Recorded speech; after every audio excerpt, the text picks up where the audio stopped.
write down if it is self-doubt, self-hatred, or self-denial. And this will require a careful introspection. You'll have to look in and you'll have to internalize a bit deeply here to understand whether it is self-doubt, hatred, or denial.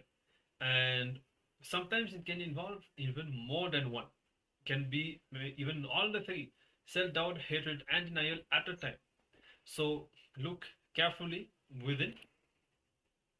And for example, if you write, I want a promotion, but I am not as skilled as I'd like to be. And the next question will be, what is stopping you from acquiring the skills that you need? And you may be thinking, as we're giving an example here, you may be thinking, I don't think I can learn the skill. So this is self-doubt. I don't think I can do that. I want this promotion, but I'm not skilled. And you have a self-doubt that you don't think you can learn those skills. Or maybe you'll be thinking, I don't think I am meant to learn it. I don't think it is for me. So that is self-denial, where you completely deny that it is possible for you. I don't think it is meant for me. And since you are tying your ability to do something with how you see the functioning of the world. So you understand the self-doubt, the self-denial, or you can even have the self-hatred, where you really feel that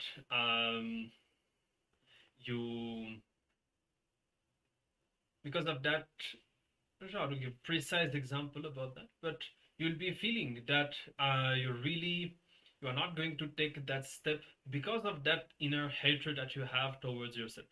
So you can look in and analyze, and depending on whether it is self-doubt, hatred, or denial, then go deep and write down what is the belief, the inner image, or the different images that the inner image, outer image, and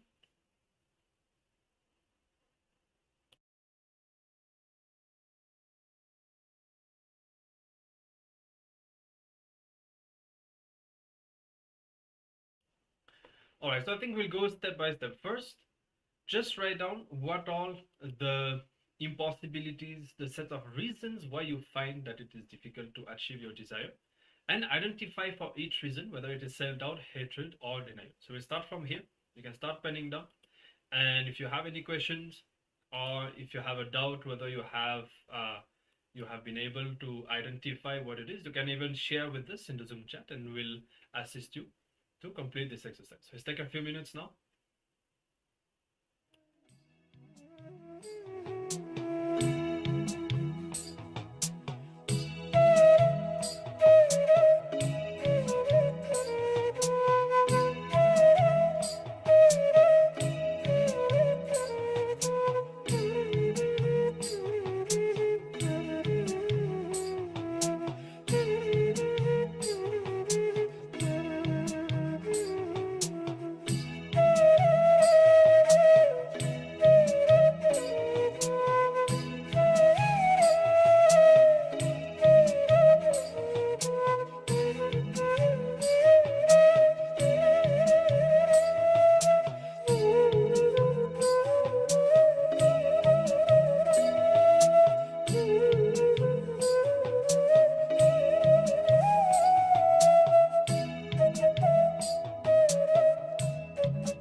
if you need a bit more time to write down the reasons why you feel it is difficult or even impossible for you to achieve that, you can continue to do so as we move forward. But we also need to get into the next step, and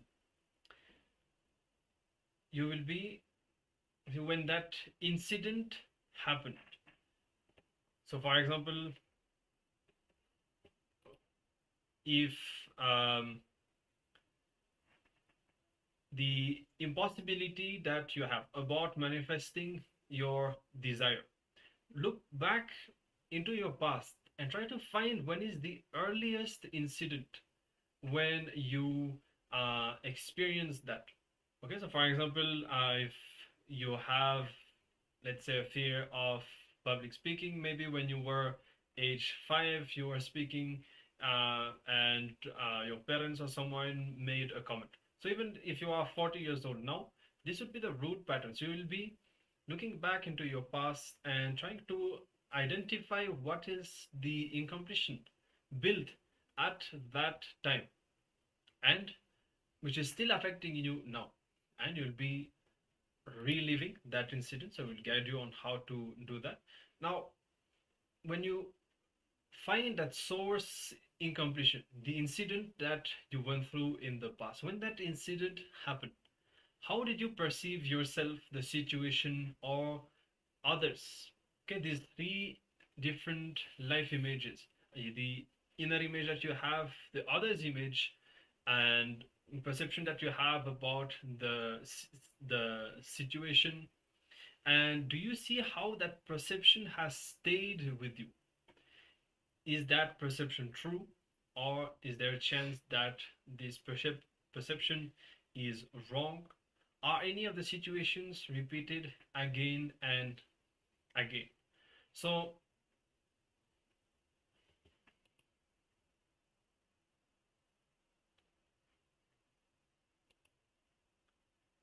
you're going to be looking back into your past and try to see what kind of a perception you had. Okay, so you can continue to look in, and now hopefully you would have written all the reasons why you feel it is impossible or difficult to manifest what you want. So then you go back to the past, find the incident that is the source of the perception that you have now, and when you connect back with that incident in your past, see and try to describe in writing what is the perception that you had at that moment.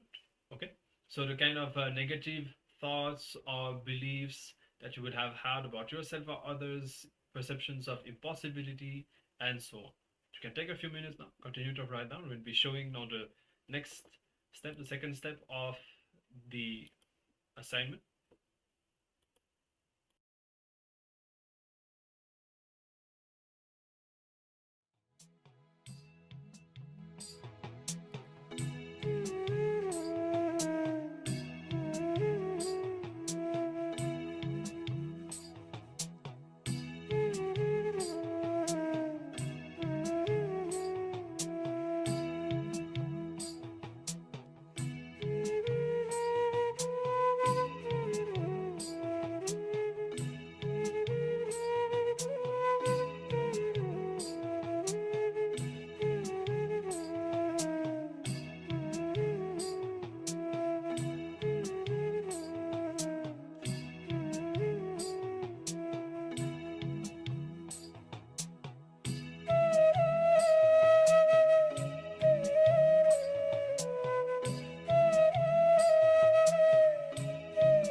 So we'll continue to move on. And so at first you would have described the present situation, and then you would have identified at least one situation in the past where possibly the earliest that you can remember, where you first built this incompletion perception of impossibility and so on. And now continuing in the same line, you're going to, for each situation, you're going to make 2 columns, and in one column you'll be writing what is the binding cognition or the limiting belief that you have. For example, how we were saying before, you want a promotion but you don't have the skills, but you have a self-doubt about acquiring those skills. So maybe there was an incident in your past where you felt judged at school because of a comment that the teacher made, and so you would have come to the understanding that, oh, I don't understand anything, for example. So that would be a binding cognition. So like that, when you trace the incident back and describe it, you will come to the point where you can also identify the binding cognition, the limiting belief that you have. And so in one column you'll be writing what is this binding cognition, and in the other column you need to write what is the new cognition that you want to have. So it could be for example, in the example that we have given, so the binding cognition is that you feel you're not able to understand anything.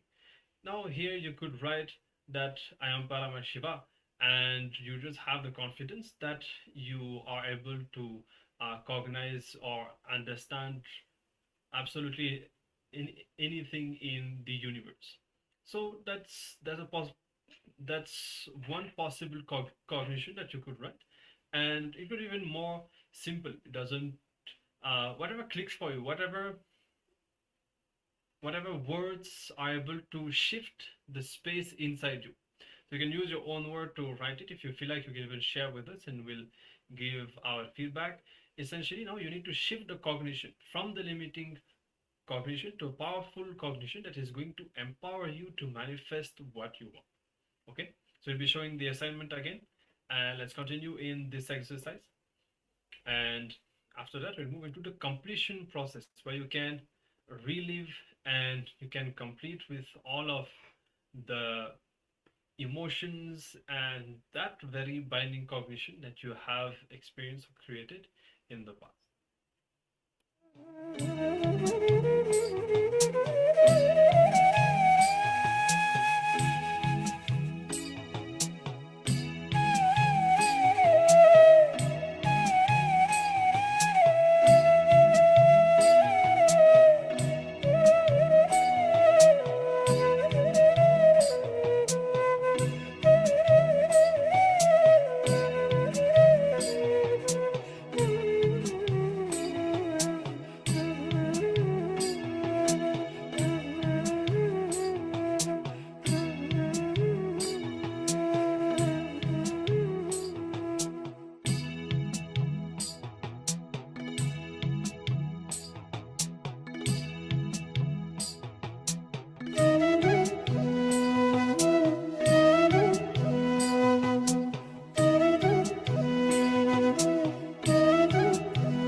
So let's move on. And now we'll be starting the completion process. So whatever incident that you have identified from the past and that you have described, you're going to relive that situation. So what you need to do, you'll be closing your eyes and connecting with the situation. And the difference between remembering and reliving is that when you remember, you are sitting now in the present as the person that you are and thinking, recollecting the past. But reliving means completely forgetting the present, going back into the past and becoming that person again, re-experiencing the whole situation, all the emotions, powerlessness, whatever it is, going through the whole thing again, becoming that person again. If you are a 5-year-old child, become that 5-year-old child again. Whatever anger, fear, powerlessness, whatever you felt at that time, you're going to go through it again. Because when you do that, all of these suppressed emotions will leave your system, and the impact of that past situation on your present will be removed, nullified, and so you will be free and you will not be affected by that powerlessness anymore. So go through it and sincerely relive the whole situation and do the completion. Again, if you have any questions or doubt, feel free to ask in the Zoom chat, and let's continue the exercise.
Now, one more step in this process is to understand what is the vasana, which is when you desire something but you will act in the opposite way. You will act in a way that you know very well is not going to fulfill what you want. And so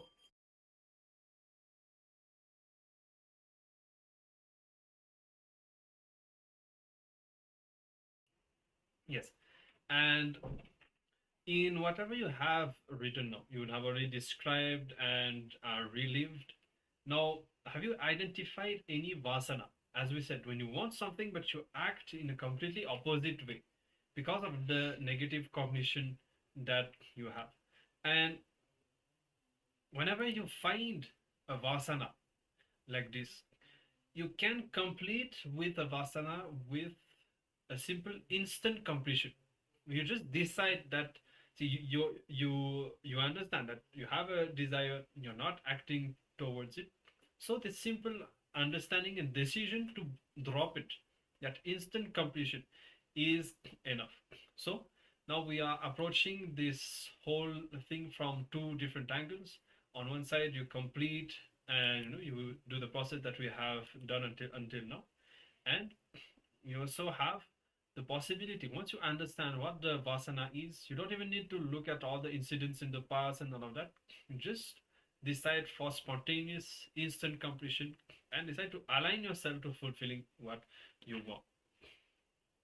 And we have a question, Malichicha, I think, if I am right. So why is it that the more you desire or want to about it, the more afraid to say it, the more ashamed to make it wrong? And some people don't want it to come true, even don't want to support it. So I think it is a question, right? Why is it that the more you desire or want it, you'll be more afraid of it? See, the more you desire, why is it that... Okay, see, I think I understand what you are asking. See, the incompletion in this case will be the fear that you have. Feel it may be wrong. Okay, see, maybe I can say this. Try to make it in a more clear way. Like maybe you can write what is the desire that you have, what is the incompletion that you have. For example, I'm understanding from what you write that you have a desire and you'll have a certain fear, and then there will be the pattern, the incompletion of feeling ashamed, and then you also have the perception that other people don't want it. So even in what you are writing, like there is the desire and the incompletion that are stopping you from manifesting, from fulfilling that desire. So maybe it would help if you could write it again, saying this is the desire that I have, and these are the incompletions that I have. So I have this fear. I have this feeling of shame, or that it may be wrong.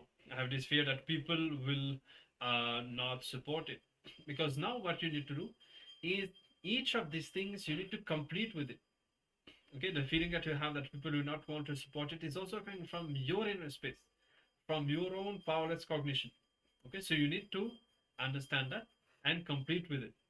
Okay, so I hope that is clear. You can continue to share if you need further guidance, or if you are not clear, and we'll spend time to guide you and make sure that you can complete with that, so that you can manifest the desire that you have.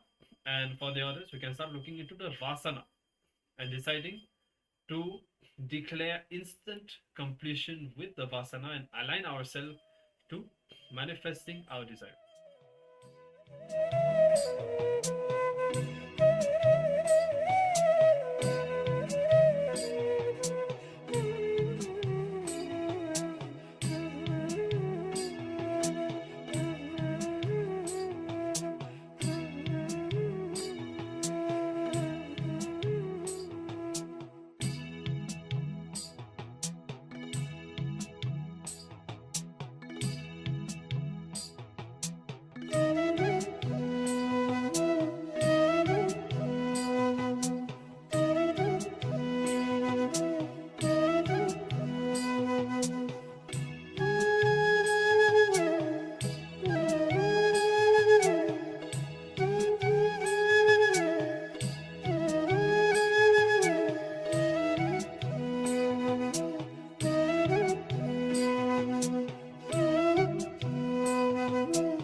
to spend a few more minutes now to complete whatever we need to complete in this process.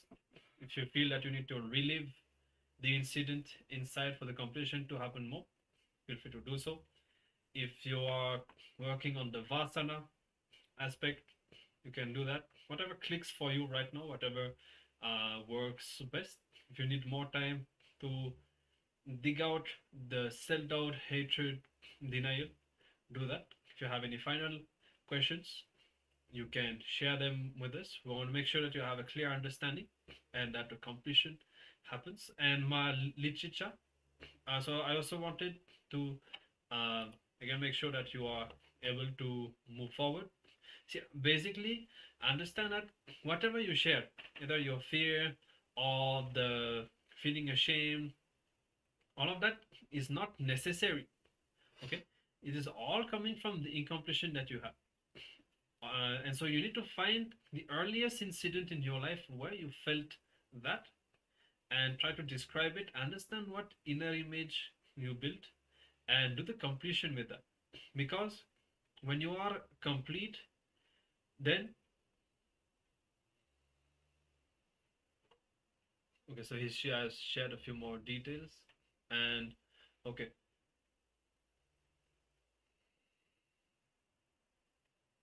so again, see, whatever the situation may be, whatever the feeling of impossibility that you have inside, it is only your perception. And even if you feel that it is true, the powerlessness that you feel, the impossibility that you feel inside, that is the incompletion that you have from the past, the powerless cognition that you have from the past. Because when you are complete, you will feel empowered to manifest what you want. So you need to look back into your past and identify, understand why you have this perception now. Understand why you have started to feel like that. Now, what is the impossibility that you have? So that you only have to find it. You have to look into your past, understand what is the situation that you went through in the past, and do the completion with that. Okay, so you can continue to share if you have a few more questions or anything for the others. Hopes that is clear. Let's continue. Let's make the completion happen, and then we'll move on into the next sessions.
So ma literature.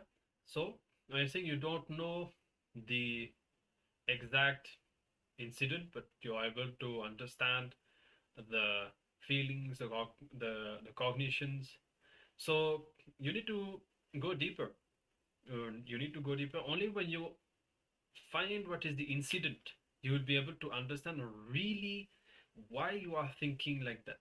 Only then, with that understanding, the cognition will drop. Because unless you go back into that specific incident in your past, you will not really find the root. You need to find the root why things have happened. Only then you will understand that is the exact blind spot inside you. Now it's more like you understanding the thought current. See, from the cognition that you have, you develop a certain kind of thought current. Okay, the doubt about yourself, not feeling supported, all of that is the thought current. Now you'll be complete when you find the cognition, which is the root. That will happen with the incident. So now she says, I remember an incident. Okay, so that's good. Try to find the earliest incident that you can remember. Ideally, the root pattern itself, Swamiji says, will be happening before the age of 7. So, but whatever the earliest incident that you can remember now, essentially, completion, even before you start reliving the whole thing, you need to get the right understanding of the pattern. Okay, so it's good. Continue now looking deeper and deeper, write everything in details, and especially it will help you to gain clarity if you really write down every single thing, every single detail, even if you feel that it is just some detail that is not important, whatever it is. Write down the whole thing as if writing a story. Describe everything so that you'll be able to empty yourself, and then you'll have free space inside for more understanding to happen about your past. You can spend a few more minutes, and after that we'll start the next session.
All right, so it is time to move on.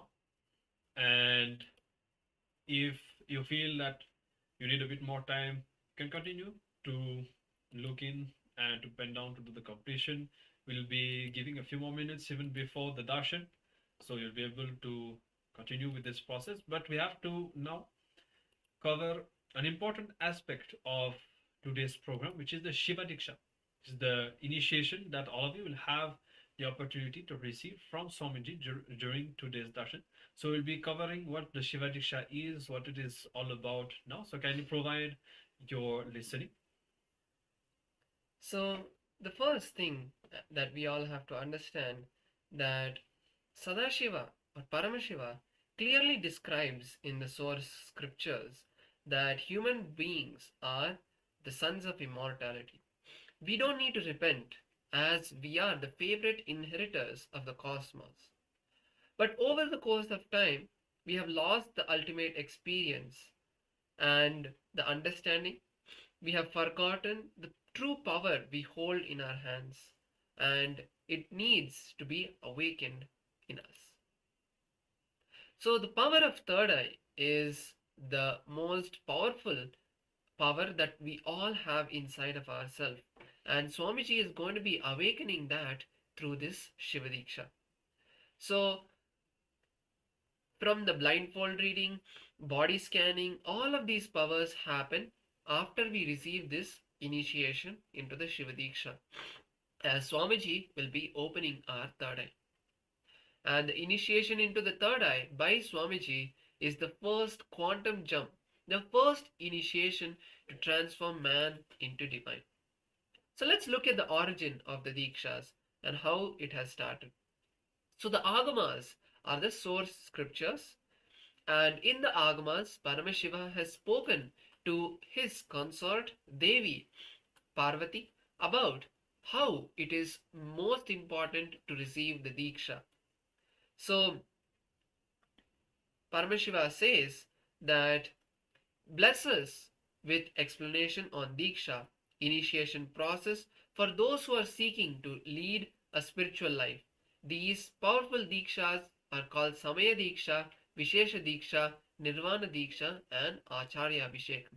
So we'll be looking into more about what these each Dīkṣās are, but today we are going to be receiving the first Dīkṣā, which is Samaya Dīkṣā. So Paramashiva describes that the Samaya Dīkṣā or the Shiva Dīkṣā level 1 is the first step for all Hindus to receive enlightenment. And Paramashiva compassionately reveals the steps, and he also reveals that it is a common initiation for everyone, regardless of their caste, creed, gender, or even if your dog, your cat, your pets, all of them can also receive the Dīkṣā. It is the first step to give them the ability to receive enlightenment. So in life, certain profound and absolute truths can never be changed, whether we understand it or not. So the first thing is that we are Paramashiva. That is the most important truth all of us have to understand. And when we are living in this body and mind, either before enlightenment or after enlightenment, we are Paramashiva. So some may understand this or not, but this is the truth. Some keep the doors, some of us keep the door open to receive the Dīkṣā, but some of us are yet to understand.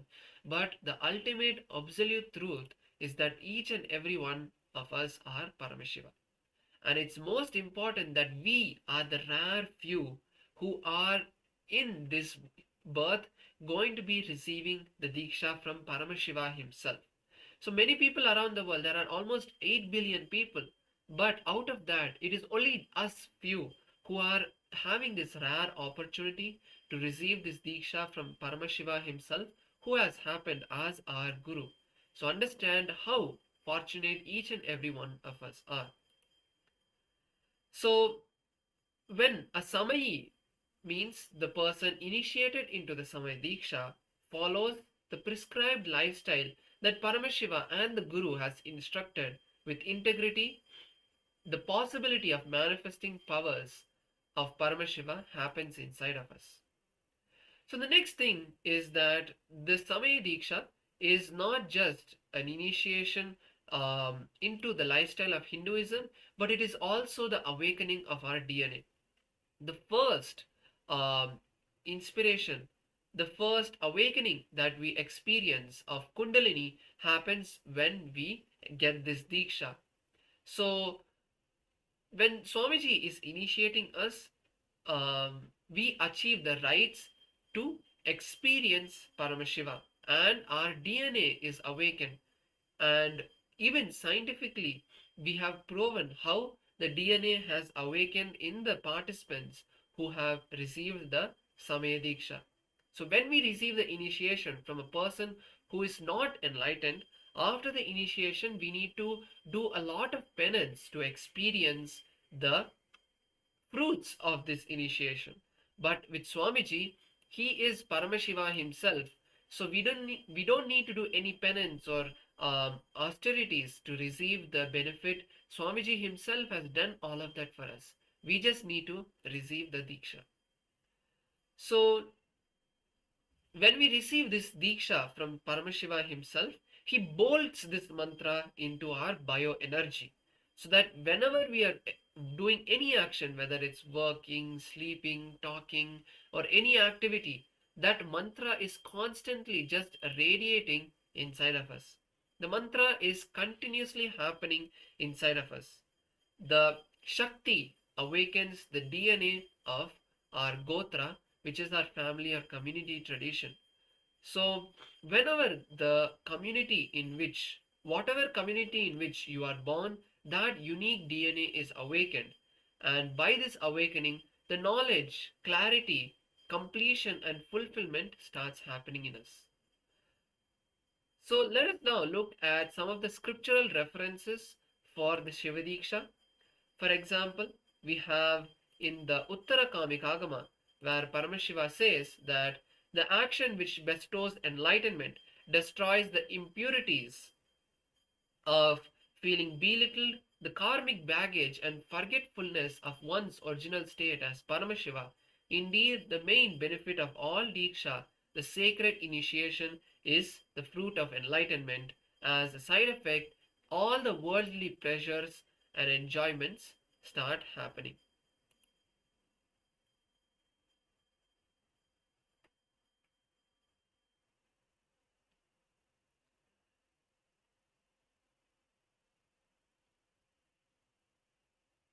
So now let us understand what does Shiva Dīkṣā level 1 mean. So the primary level Dīkṣā is called Samaya Dīkṣā. Maya means the individual identity of I and mind, and Samaya means the transformation of the identity from I and mind to the divine of Shiva. So Samaya Dīkṣā is the first level of Paramashiva's initiation, and through this initiation the bondages that bind our individual self from experiencing its ultimate self, Paramadvaita or Paramashivatva, is completely destroyed. All the binds are destroyed, and through that loving grace of the Guru we experience it. So also during this Samaya Dīkṣā we'll be receiving the Gayatri Dīkṣā. The Gayatri Dīkṣā is a beautiful and necessary ritual. It sets the right context for us to begin our journey with Paramashiva. The initiation is a ritualistic process instructed by the Vedas. It initiates us into the daily recital of the Gayatri Mantra. Swamiji himself will be teaching all of you the Gayatri Mantra. So you will learn this Gayatri Mantra from Swamiji himself and also receive the initiation. It brings such auspiciousness into our life.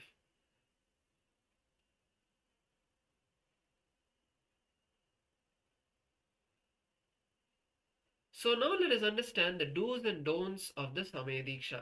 So there are a few things that the disciples, all of us, should avoid once we take the Dīkṣā in order to maintain the integrity. So the first is that abusing Paramashiva. Do not abuse Paramashiva in any way, or do not abuse the words of Paramashiva in any way. Do not abuse the Guru who has given you, that is Swamiji. Do not abuse Swamiji in any way, and do not abuse any other disciples or devotees of Swamiji. And we should never cross the shadow of a Shivalinga, eat the food which is kept to Chandikeshwara. So most of us will not have this problem, as Chandikeshwara is a deity that is installed in the Hindu temples of Paramashiva. So if you are near a Hindu temple, then you will have to make sure that you do not eat the food that is offered to Chandikeshwara or cross the flowers that is kept for Chandikeshwara.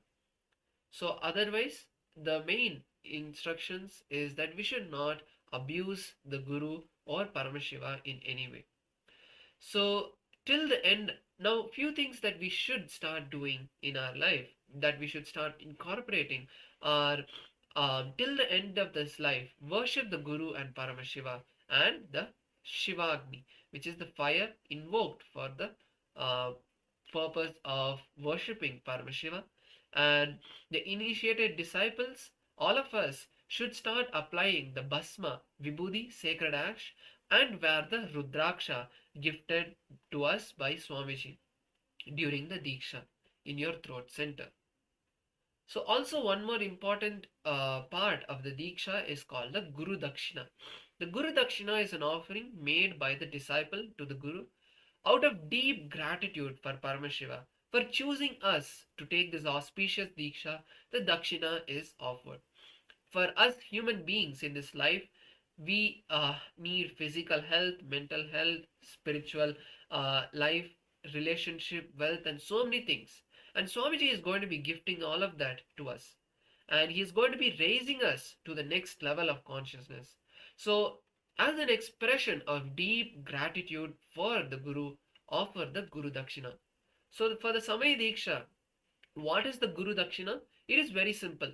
So, on a plate, you will have to keep 1 unit of your local currency, a coin or a note, and then some fruits, flowers, and also you can keep cloth, some cloth, piece of cloth which is unused, and you can keep some food offering, some cooked food offering, and you can keep some water. So these are the main few items that you will need to keep for the Samaya Diksha. So let's also look at the process of the Samaya Diksha from the Agamas itself. So in the Kamika Agama Uttarapada, which is where Paramashiva reveals about the Samaya Diksha, he says that at the end of the Diksha, the chief sponsorer or Yajamana should worship the Acharya, adorn him with new cloths, gold rings and others, and the worldly materials used in the ritual, such as the golden cloth and others, should be dedicated to the Acharya. At the time of initiation, the initiate should wear the white dress. Here, Paramashiva is giving the direct instruction to wear the white clothes for the Diksha. So if you have the dhoti and if you have the Indian traditional dress, that is great. You can wear that during this Diksha. But otherwise, at least you can wear white clothes for this Diksha. So Paramashiva continues to say, they having fulfilled all the essential duties of the morning, such as taking bath and others, and completed the daily duties, they are to attire in white dress and wear a white upper garment. So these are the main initiations and instructions of the Diksha.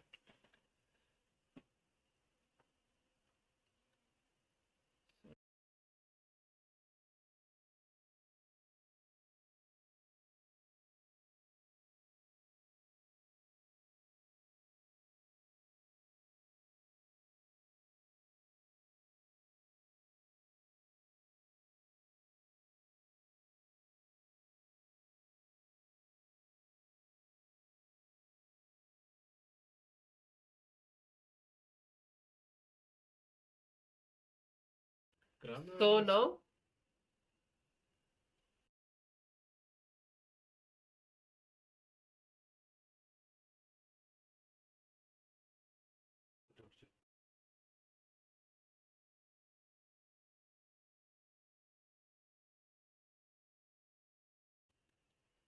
now, let us understand how to receive the Shiva Dīkṣā.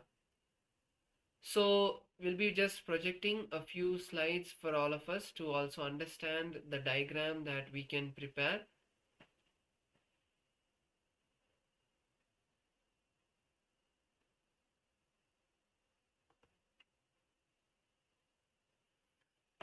So here Paramashiva is first telling that in the Samaya Dīkṣā, the participants are to offer the flowers to the Sadashiva Mandala and receive the Shiva Dīkṣā. So you'll also be receiving a spiritual name for the each linga. So you can see the Shiva lingas that are there, yellow color, black color, white color, red color, and in the center, which is the Ishana linga. So wherever you offer the flower, so that is the name that you'll receive. So all of you can make a kind of a miniature version of this. You don't need to make it so advanced or elaborate, but you can just, in a white cloth, um, make a small Shivalingas, 4 Shivalingas, and in the center a circle. So you'll need the color to make the rice in the particular colors, the yellow, black, white, and red. So for each of these colors, if you have maybe turmeric to make it yellow, for the black color you can use the charcoal, or you can use some black powder. For white you can use you don't need to do anything, and for the red you can use the kumkum. So we'll also show you how you should stand and what is the direction. So if you see, this is just a rough diagram of how the ritual will be happening. So you will stand in the east side facing the west. From the east you will face the west, and the lingas, as you can see how it is placed. The black linga is on the south, the red is on the north, white is on the east, and yellow is in the west. So this is how you will be standing on the east side and offering on the mandala that is drawn. So you can just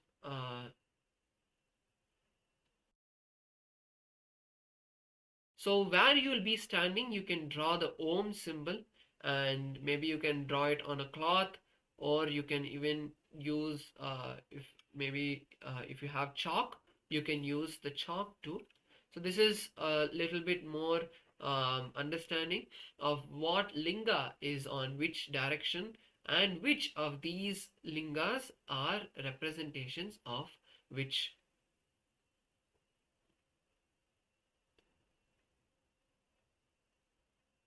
So this is another representation drawing.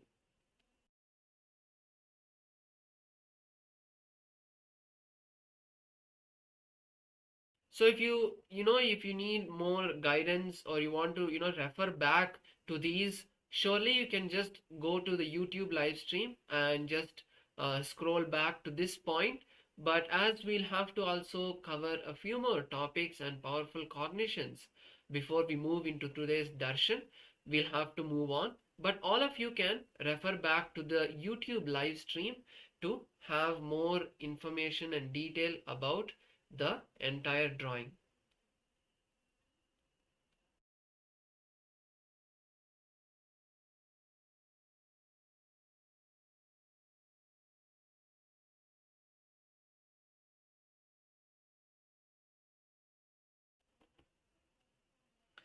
Yes. So if you have any questions or doubts regarding the Samaya Dīkṣā, please feel free to ask.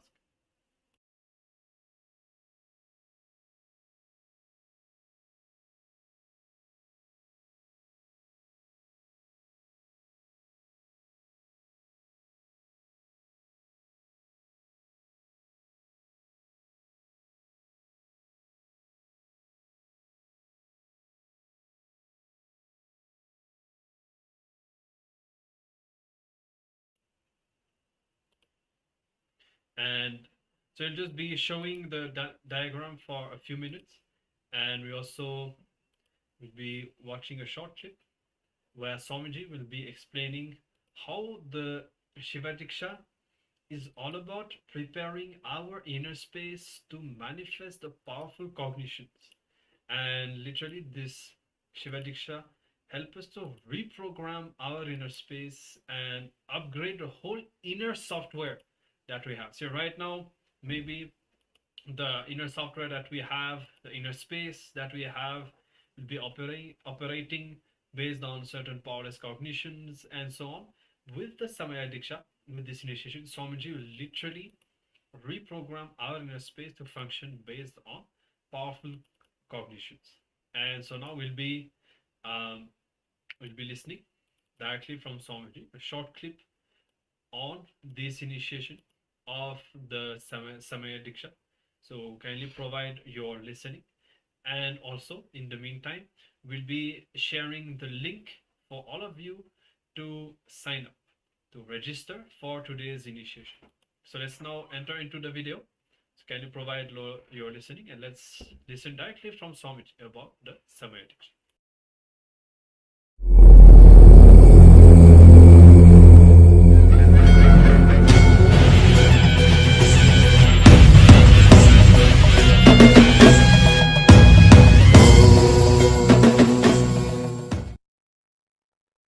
Om नित्यानन्देश्वर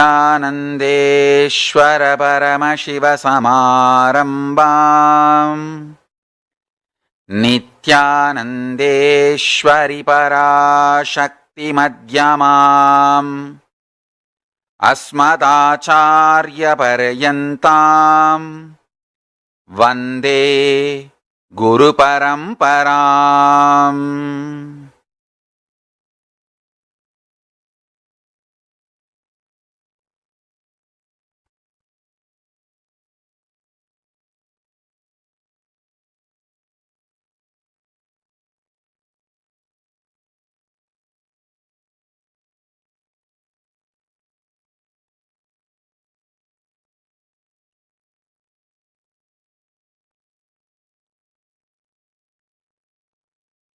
I welcome all the devotees, disciples, visitors, viewers, Sarvanyapita Yajamans, Kartas, Srimahans, Mahans, Kotaris, Tanedar, Kayakalpa Yoga participants, Nithyananda Yogam participants, Nithyananda Hindu University students, KAILASA Hindu University students, Nithyananda E-Gurukul students, and Atmalinga Mandala process participants who are here for receiving Vishesha Dīkṣā, Samaya Dīkṣā, and to attend the Atmalinga Mandala process all over the world in more than 170 campuses in 100 countries, literally all continents and time zones. I welcome all of you with my love and respects. Everyone who is sitting in all the campuses and live on Nithyananda TV, two-way video conferencing, having Nayana Dīkṣā, Enlighten app, and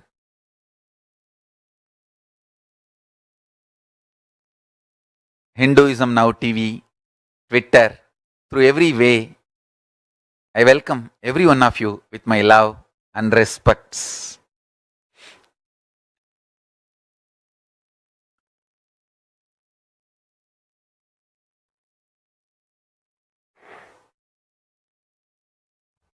Let me enter into Shiva Dīkṣā.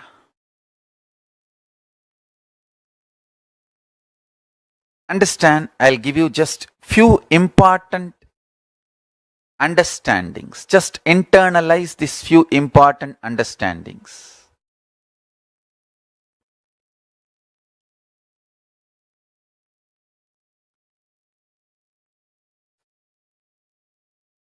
Our inner software, you call it mind, you call it intelligence, you call it any name you use. In Sanskrit, we use the word mana, chitta, buddhi, ahankar.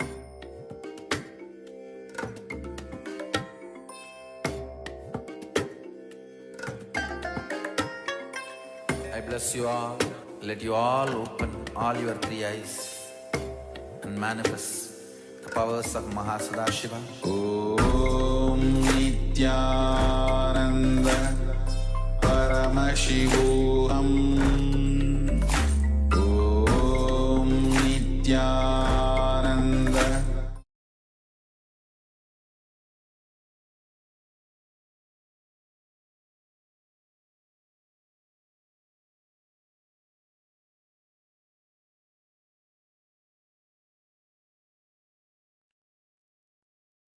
Shiva Dīkṣā is all about shifting the way you function from powerless cognitions to powerful cognitions. That's all. Shiva Dīkṣā is the way to shift you from functioning from powerless cognition space to powerful cognition space. Listen carefully. Understand life. Listen carefully and understand life.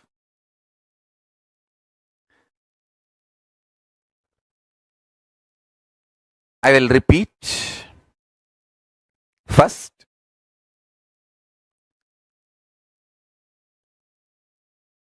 your inner space is like a software which decides how your life will be. That's the first understanding. Second, if the inner space is filled with powerless cognitions, powerless, suffocating,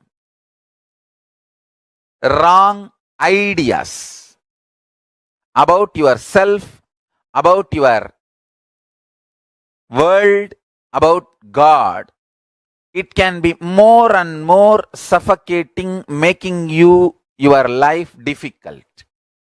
And if you can start building the content of your inner space, powerful, start functioning from powerful cognitions, truths, understandings about you, world and life, you can become enlightened, manifest powers and all possibilities. Now listen carefully.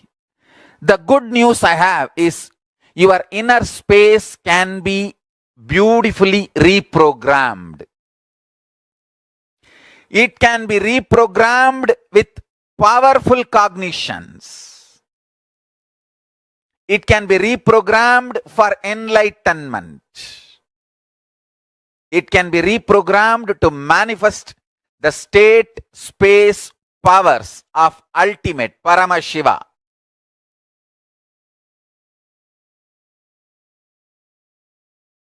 I am describing the whole sacred secret as it is. Maybe at some time catch up with the signs I am revealing.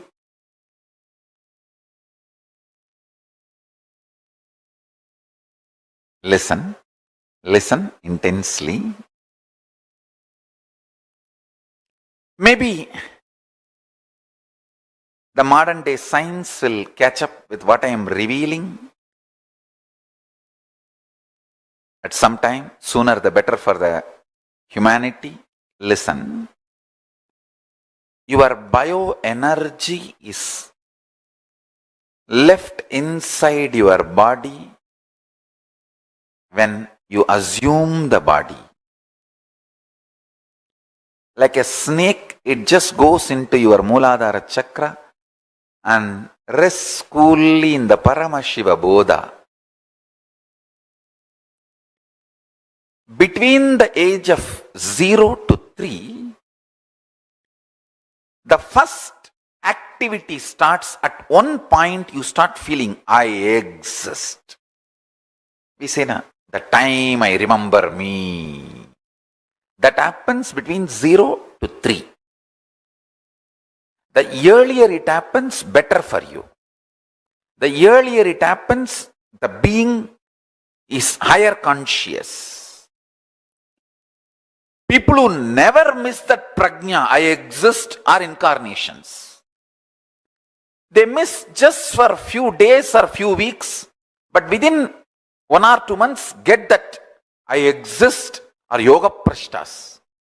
I have so many yoga prashtas in my Gurukul. When you assume the body, the kundalini is left in your body. The Kundalini is bioenergy. Then within the 0, from the time of your birth to the age of 3, within the 3 years, that identity, I exist, wakes up in you. That is the Shikamani, Nagamani, develops on the forehead of your bioenergy Kundalini. Visualize your bioenergy as snake, and that idea you exist, that prajna, is the Nagamani. The golden diamond develops on your bioenergy snake's third eye, on that forehead. Now, when that starts, that is when your life starts. The perception of your life, the experience files of your life, good, bad, right, wrong, the binary logic or the Nyaya Vaiseshika logic, whatever you evolve as your existence or the lessons of your existence starts happening from the time your prajna starts feeling its existence. Prajna means you start feeling, I exist, me, I am conscious. Now, that I exist starts developing upadhis. I am male, I am female, I am good, or whatever. I am good in something, I am... So this upadhis, the identities, ideas, patterns, starts getting evolved in and around you. Listen.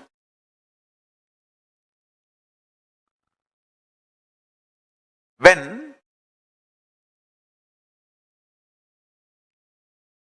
you get the prajna matured, that happens by the age of 7. The prajna means that your existence getting matured at the age of 7. By the age of 7, that starts happening. That is the time you start developing your will. This is what I want. This I don't want. This is the way I will be. This is not the way I will be. That will starts getting developed at the age of 7. Listen. When you are born, your bioenergy is left inside you.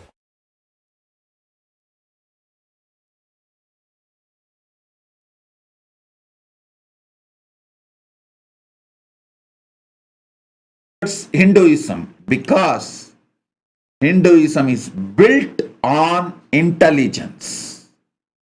It is built on intelligence. Our first initiation into Hinduism for any child is not based on some beliefs. The Hindu baptizing methodology is not based on any beliefs. It just teaches you how to awaken your consciousness, intelligence. The first baptizing, Hindu baptizing initiation statement is Bhur Bhuva Suvaha Tat Saviturvarenyam Varho Devasya Dhimahi Diyoyona Prachodayat.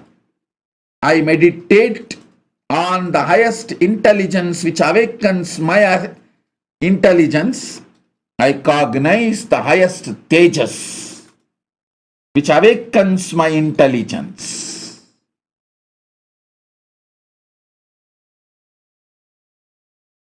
Listen.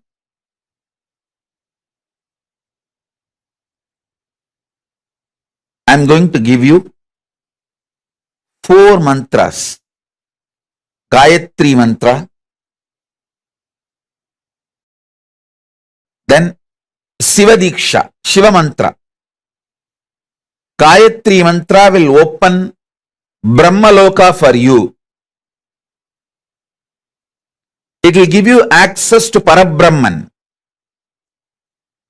Samaya Dīkṣā, Shiva Dīkṣā mantra will give you access to Paramashiva. And I will be giving you Mahavagya, which will give access to me directly. It means which will give access to all gods and all the lokas. So listen. You can use these keys anytime you want. Please listen. I am extremely responsible person. Whether it is some simple headache and physical problem, or grave dangers and crisis, health crisis or business crisis or life crisis or accident, any crisis, use these mantras. I guarantee you I will be there with you. I am the cosmic 911. I will be there immediately to attend, protect, take care, do everything you need. Do not worry. I'll shower you with me. I'll fill you with me.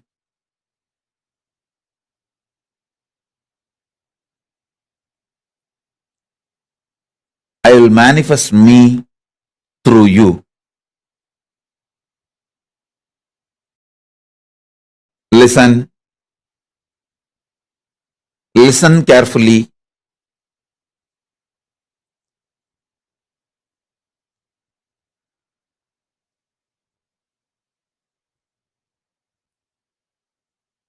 When you use these mantras, you will understand why these great gifts have come to you so easily.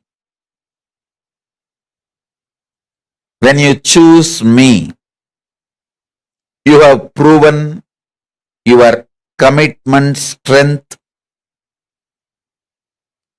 You passed the test. That is why this gift for you.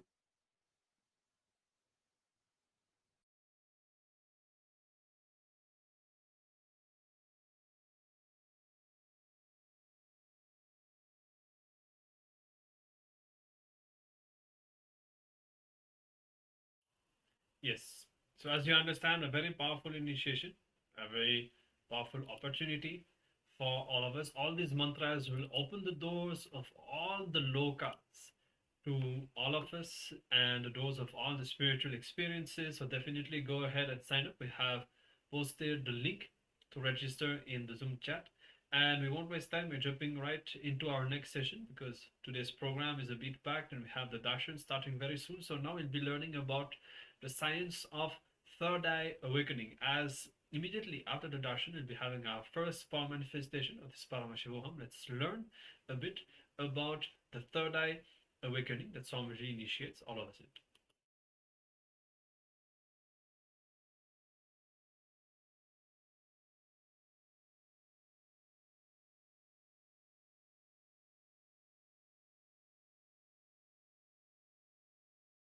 We have 3 bodies in our being.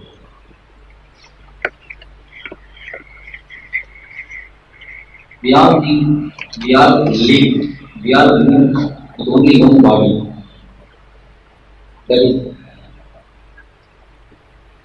physical body, Jagrat Sarira, which we use in the wakeful state.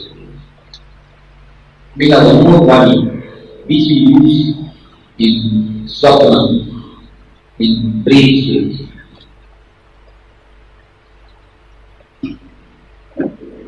You may be sleeping in Bangalore, but in dream you will be in Madurai. You may be going to Bombay. Actually, your physical body is in Bombay, is in Bangalore, but you feel that you have gone to Bombay. What is happening? At that time also you assume a body.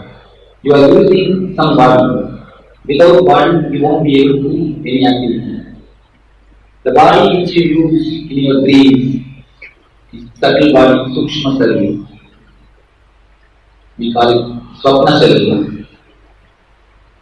And the third body which can't be used but which exists. In deep sleep you have in complete Sushupti, Dīkṣā, you are one body. These three bodies meet and merge in 7 places in our body. In our being, they meet and merge in 7 places.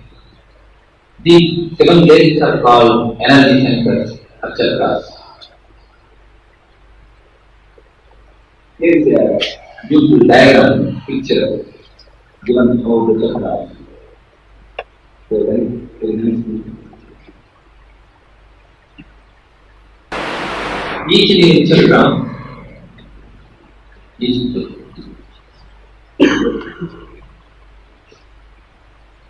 locked or unlocked because of some emotions, conditions. First, today we will be with another chakra. Because of our sentiments and emotions. Emotions, sentiments, and sentiments which is named as love. These energies lock this chakra. And doubt is also a doubt is also playing a major role on this chakra. This another chakra is locked. Basically, all our energy has gone to head. Continuously, we are centered in the head. Nothing except head works in our being. Close the eyes and remember your name. You will not remember any other portion except head. Your whole energy is just being sucked for anything and everything. You are nothing but head, acting just in the head, calculating everything, making everything into an interaction. In society, doubt is needed. Doubt is a basic thing. Without doubt, you cannot live. Belief or faith are no skill. Doubt has become so much. The being has so much filled with doubt. For everything, each and every moment, you are feeling with doubts. Of course, in society it is needed. You have to be doubtful. Otherwise, you will be taken for granted, taken for a ride. But here, when you turn in, the fear doubt will not help. It's not going to help. So you need to use a new dimension, a new being, a new language of art. Here, doubt is not going to help you. Drop your head. If you are completely centered in your head, your manavada cannot open. I am not giving you the idea of faith and belief as a morality. I am not saying that Jesus, believe in me, I will save you in the heaven. No.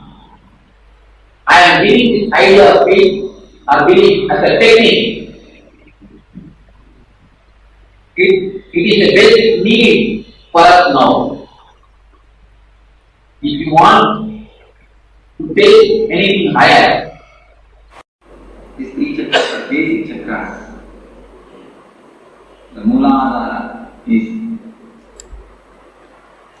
situated near where your spinal cord ends. The Swadhisthana is little bit above and below navel. Swadhisthana is little above the Mooladhara and below the navel center. And exactly in navel, near navel, the Manipura chakra is situated. See, the ancient Tantra system says elaborate about these chakras. And today modern biologists say there are corresponding glands situated in the body. Where we say Amnya, biologists say the pituitary glands is there. Corresponding to each chakra, nearly there is a glands.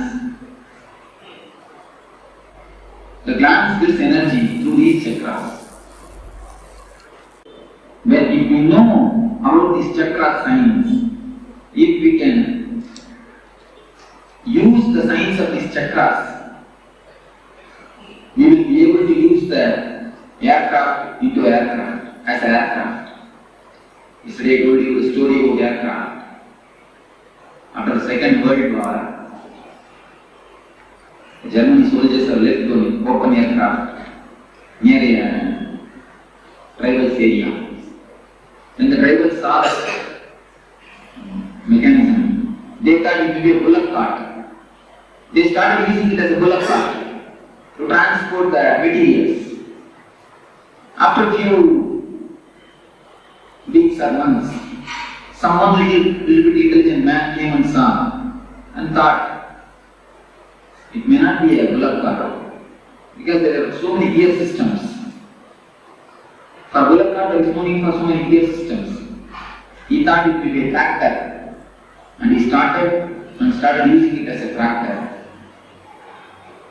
After few months, he saw this man who saw that and he instructed him how to start and use it as an aircraft. Then they started using it as an aircraft. This is the same thing which happens in our life also.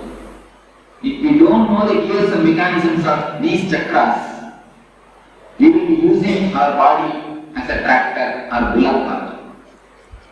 At the most we use only as a bullock cart. We don't really use as a tractor. If we know the mechanisms, if we know how to use these gears of our tractor, we can fly with this aircraft. The science of flying, that is the science about chakras. If you know the science of chakras, you can use this body, you can use the energy in much higher scale, in much higher way. Not in the lower forms in which we are using at present.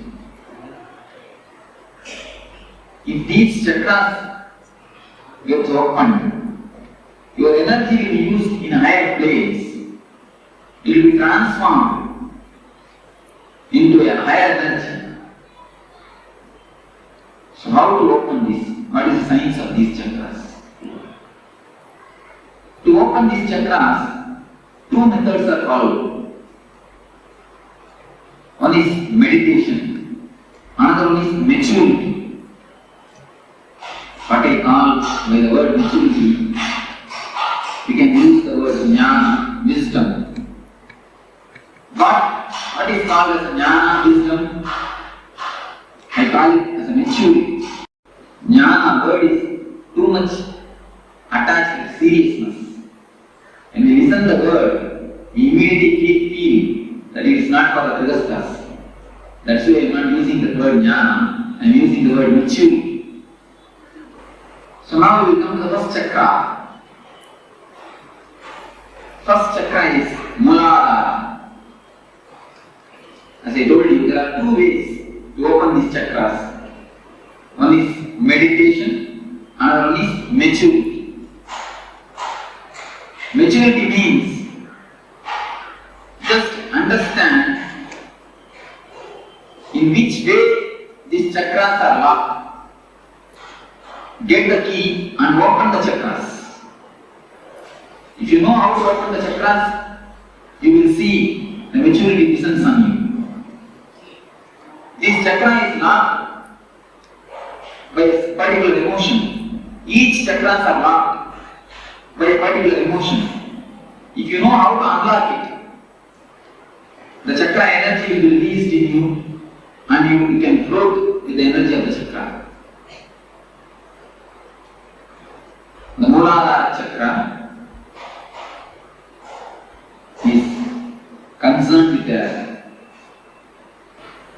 So we come to the question, what is sex? Today, biology proves all men are 51% men, 49% women. All women are 51% women, 49% men. Just 1% this way or that way. 1% only, this way or that way. But when we start growing,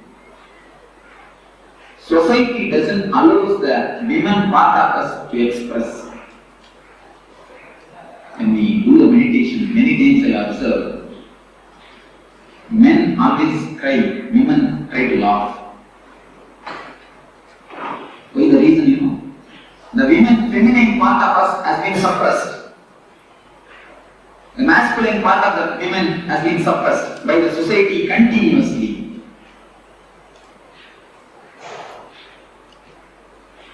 When we start growing, we slowly start collecting the image that 49% in us tries to satisfy itself through mother and father. That is why girl children are always attracted to father and boys are always attracted to mother. From there, the sex starts. The science starts. We start slowly collecting the images, prints. All men try to fulfill their image with mother.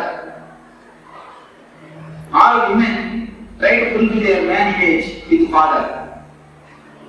The art is suppressed by the society. When it is suppressed, we try to fulfill it with the father and with the mother, having some loving relationship.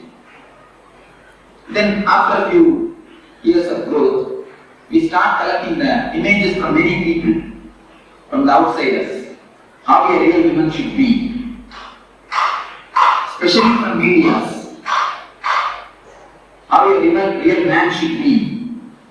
We start collecting the images and start preserving it in our system. The repressed or suppressed women is always in the unconscious. It's a deep science actually, what is happening in the mind. When we go after a certain age, you will start collecting images from many actors, actresses, many stories, especially from the TV serials. From all these things, we start collecting the images and start preserving it. How a right man should be, how a right woman should be, how a many things, how a husband should be, how a mother should be, how a father should be. Many images we start collecting. We keep the imagination of a woman inside, the ideal woman. Sometimes, rarely, at the age of 15, after the 18, 23, in that age, we see somebody outside, from distance, it looks like as if they resemble with this image which you have inside. We continuously start searching for this image. We have the copy inside. We start searching this outside. We start searching whether some image will suit with this image, whether some real person will suit with this image, which we have collected and kept it in our mind. So actually, when you see somebody from distance, you feel as if that your image is resembling with that real person. We start falling in love. The falling in love happens in that moment only. The science behind the falling in love is listening. We have an image and we search. In distance we feel. In distance we feel as if both are resembling. As if the both are looking alike. Then we fall in love. But when you come here, you will immediately find the image is image and the real person is person. You can never find image in a real person because it is image. Not because of anything, because it is image. How can image be a real person? Because it is image. This is the base where we start expecting something from the other. This is the greatest expectation all of us have. We always want the other means either wife or husband should act according to our image.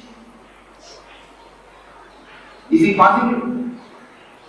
Can it be possible? Dreams can never become true because they are dreams. The very word denotes they are dreams. If they can become true, why will they be called as dreams?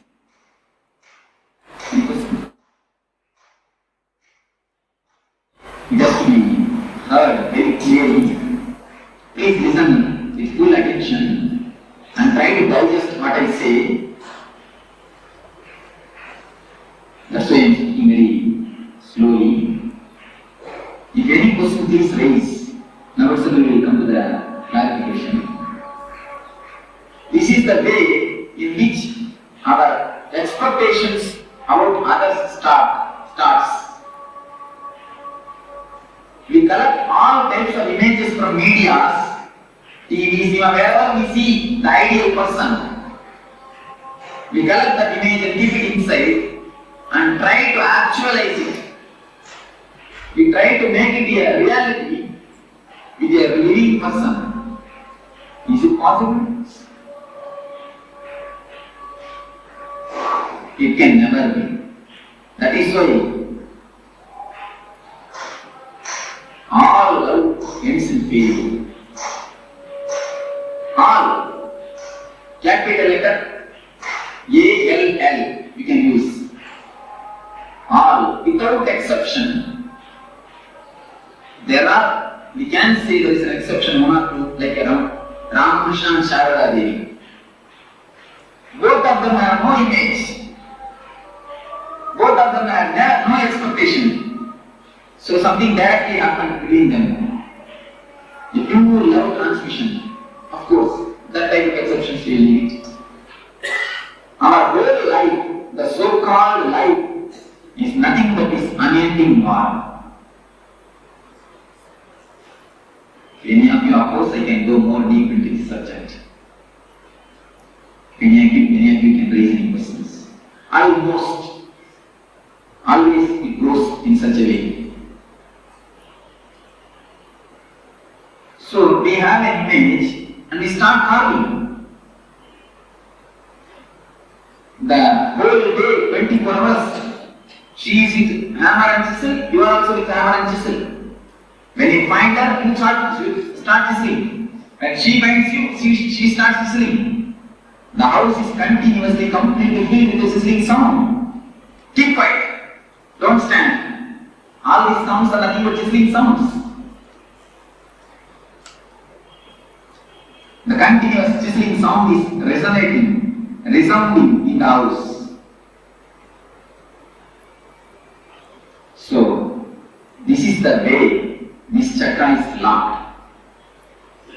When you expect something from others, when you try to fulfill your imagination by disturbing others, this chakra gets locked. This chakra has nothing to do with sex as you think, as you get the meaning of the word sex. This chakra is something to do with deeply our imagination. This chakra has nothing to do directly with sex. One day, morning, Buddha used to deliver every day morning lecture, discourses. One day morning discourse, he has got 10,000 sannyas disciples. Buddha had 10,000 sannyas disciples. Every day morning he will address to them. One day he brought like this, some knot, and kept it in front of his disciples and asked them how to remove this knot. Some strengthy disciple came and then what will be happening? What to do? How to remove it? First thing, observe how the knot is made. Second thing, undo it. The way in which it is done. The same thing only we are going to do with these chakras also. Chakras are nothing but knots. Knots of the three bodies. That's why we brought the three. Stula, Sukshma, Bharana, Shari. All these three bodies are made with a knot.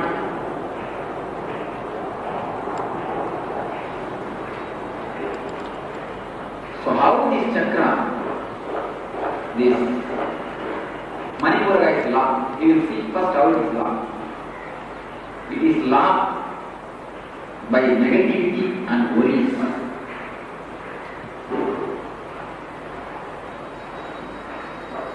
When you feel some negative emotions, depressed, disturbed by some outer incidents, which is unbearable, immediately your stomach will get affected. Am I right? When you feel depressed, negativity, some outer incident which you are not able to bear, immediately your stomach will get upset. And you will feel the weight itself in stomach only when you feel depressed. And in all the languages, there is an expression, I cannot digest this thing. I cannot stomach it. I cannot digest it. If something happens which you are not able to bear, you never say, I cannot smell it. You never say, I cannot hear it. You say, I cannot digest it. Negativity and worry. These two things affect the chakra. Depression.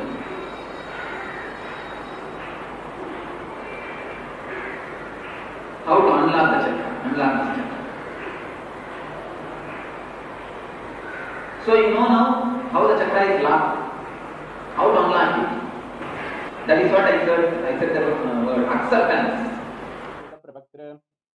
Shrimad Paramshiva करुणा समधिगत मुक्तामय चतुरश्रेयान गीयमान छत्र चामर श्री चिन्ह काहलादि.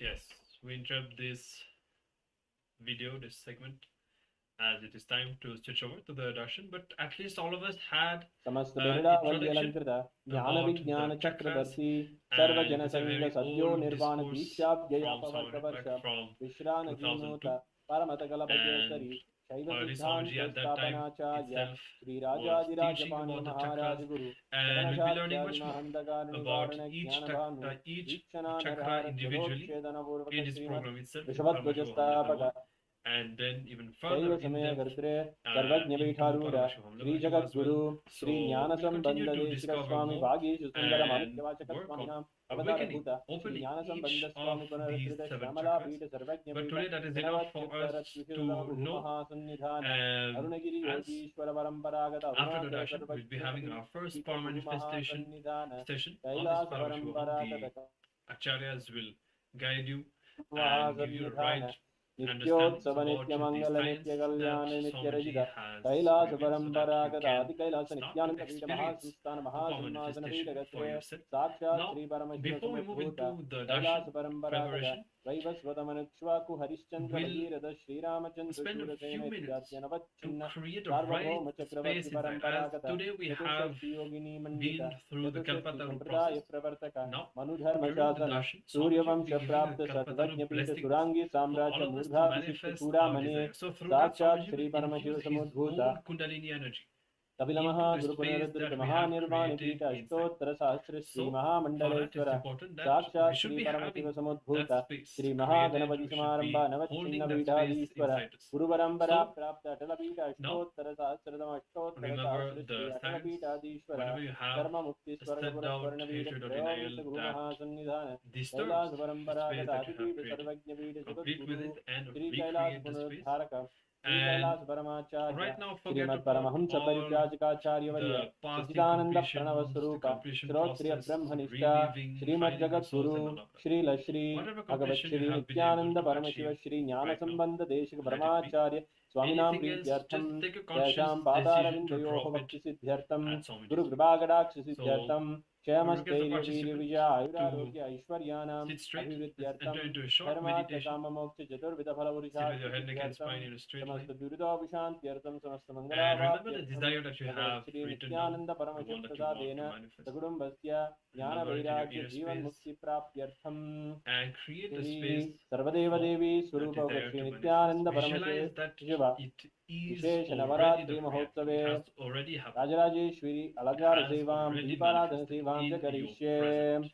ओम Any अभोवस्पृश्य incompletion, any self-doubt, hatred, or denial that is still there inside you right now, so we will all consciously getting ready drop it. to have the darshan and most awaited first day Just decide to Paramashivoham drop it first day of Navaratri as well. at Swamiji's feet. So we're all getting Surrender ready it. to see And again, Swamiji. recreate the You'll be space. now Visualize again that watching you are a enjoying this reality beautiful right video now. giving the glimpses And hold and the space understanding more and that setting this ourselves up reality to has receive already happened. the It has already and offer manifested. the If you alankara need to recreate the and the space again, Deeparadhana to Devi do it Rajarajeshwari. as often as needed. Continuously recreating the space is what will make our desire to manifest. So now sit, maintain that space, that visualization as we will be entering into the darshan, receiving Swamiji's blessings. We will now switch over to the darshan preparation. Please keep this meditative space and be ready, be available to receive Swamiji's blessings. You will also be receiving the Shiva Dīkṣā, the first level Samaya Dīkṣā today during the darshan. If you haven't signed up already, the link is in the chat. Please sign up now and let us prepare ourselves Recording for stopped. this initiation.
Nithyananda.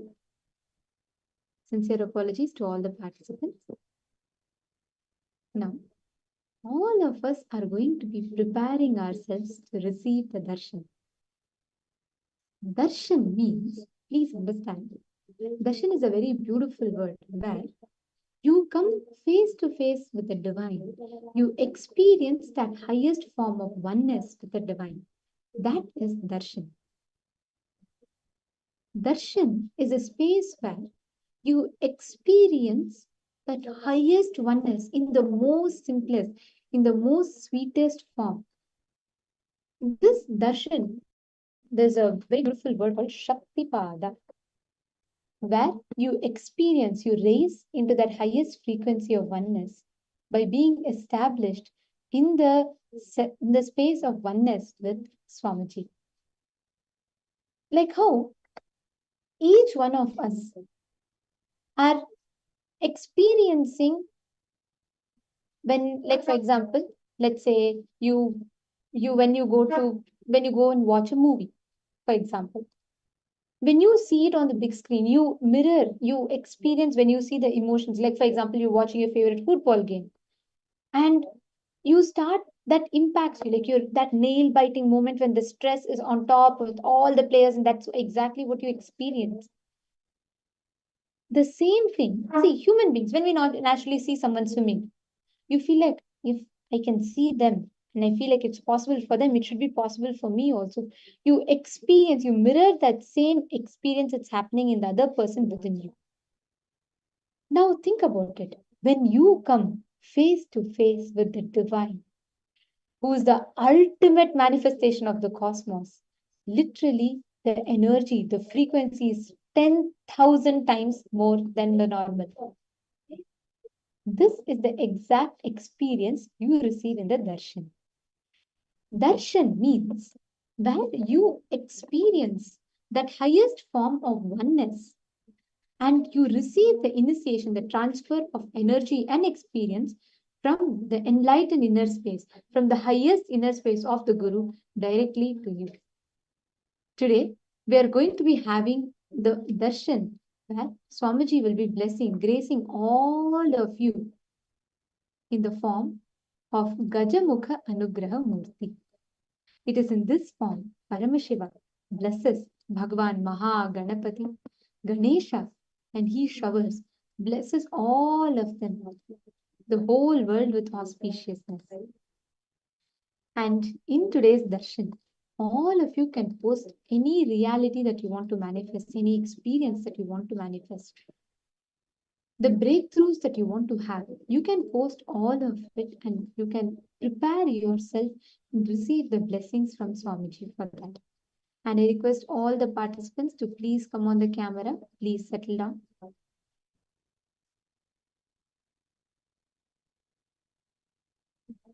We're now going to be understanding first what is needed for darshan. See, one of the main, most important component of the program is darshan. Whatever you learn today, all the cognitions, powerful experiences, clicks, understandings, exercises, all that you learn today, it is in darshan. All of this becomes your experience. Bhava means aspect, attitude. Sama means oneness. Adi means source. Bhava Samadhi means literally to experience oneness with the source through a particular aspect. Darshan is the most exquisitely beautiful, inexplicable of all moments, because darshan is the moment where you come face to face with the divine. Darshan is the moment